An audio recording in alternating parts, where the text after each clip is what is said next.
here at the Desmond Tutu HIV Foundation Youth Center. It is appropriately named after somebody who has done heroic work not only on behalf of peace and justice and the ending of apartheid, but also who very early on took on the challenge of HIV/AIDS here in South Africa and around the world. And so I'm so proud to be with my friend again. And thank you. An unrelenting champion of justice and human dignity. You know, South Africa obviously has faced a heavy burden from HIV as well as other diseases, tuberculosis most recently. But the great news is that South Africa is now leading the way in caring for its citizens, in paving the way for a brighter future for the South African people and their families. And I am very proud that the United States has been such a terrific partner on this issue. You know, I was hearing stories from all these incredible folks, some of whom are counselors and outreach workers, some of whom have struggled with HIV/AIDS themselves.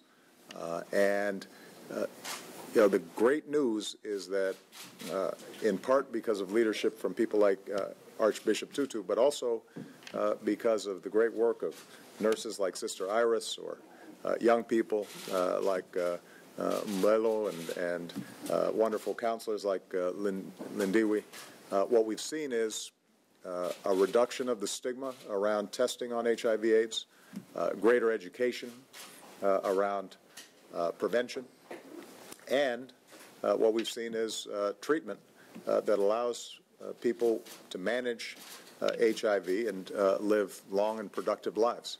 And a lot of that has to do with the terrific work of the South African people. But the United States has really done wonderful work through the PEPFAR program, started under my predecessor, President Bush, and continued through our administration. We've seen more than $3.7 billion in supporting South Africa's efforts to combat HIV and AIDS. Together, we're investing in building South Africa's capacity to manage a national response to HIV/AIDS. South African government is showing leadership up and down the line, and the health minister here has talked about all the initiatives that are taking place, and this center is a wonderful example of that transition. It's moving from receiving U.S. government support through PEPFAR to now independent funding that continues to secure the health and success of Africa's next generation. You know, part of what makes this center so successful is it combines not just health advice and testing and counseling, but it also provides educational opportunities, sports activities, recreational activities, so that young people are able to come here without the fear of stigma or potentially running into their parents and getting honest, smart advice about what they need to do to keep themselves healthy and to ensure that they are not infected by HIV/AIDS. So because of the wonderful work that's being done on the ground, because of the partnership between the United States and South Africa, a model, by the way, that has been duplicated across the continent, we have the possibility of achieving an AIDS-free generation. Achieving an AIDS-free generation and making sure that everybody in our human family is able to enjoy their lives and raise families and succeed and maintain their health here in Africa and around the world. So I just want to say thank you to all of you for sharing your stories with me. I want to give a special thanks to Ambassador Eric Goosby, who doesn't always get a lot of attention, but has been an outstanding leader on behalf of our global AIDS efforts.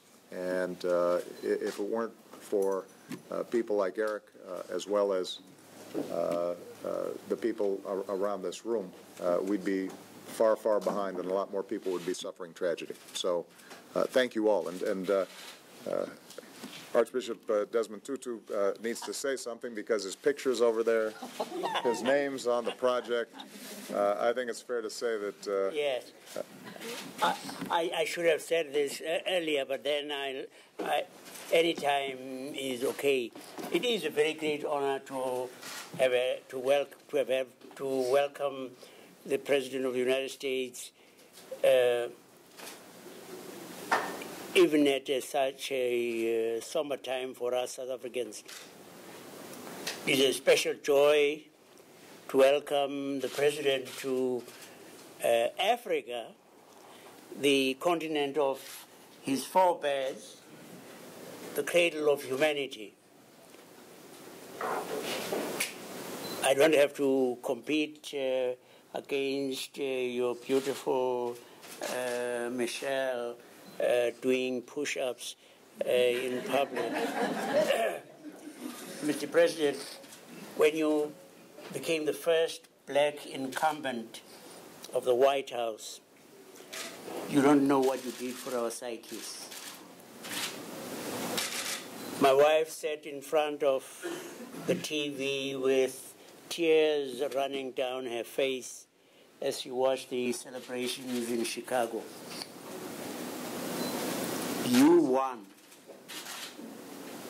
and we won. And you repeated the feat when the odds were stacked against you. So welcome home, even if you're about to go. Thank you and the American people. You've heard everyone here thanking you so much for the contribution that the PEPFAR Fund has made in our struggle against TB, HIV, and AIDS, and malaria. Not just here, but in other parts of Africa.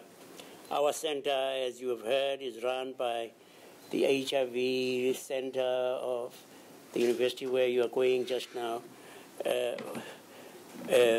You have funded us. You funded funding a center in the University of Stellenbosch, TB Center. And we have just rejoiced to hear that the HIV infections in infants has dropped by a whopping 63%, in very large measure due to the financial support that we have received from yourselves. So thank you. As you have been here before, in Africa, you have heard us speak of something called Ubuntu. Ubuntu. And we've said a person is a person through other persons. Your success is our success. Your failure, whether you like it or not, is our failure. And so we want to assure you that we pray for you to be a great success. We want you to be known as having brought peace to the world, especially to have brought an end to the anguish of all in the Middle East. We pray that you will be known as having brought peace in all of these places where there is strife. You will have brought peace and no need for a Guantanamo Bay detention center. You will have brought peace, and we won't be weeping as we do for the anguish of our sisters and brothers in the Middle East. We are bound to you. You belong to us. And your victory is our victory. So thank you.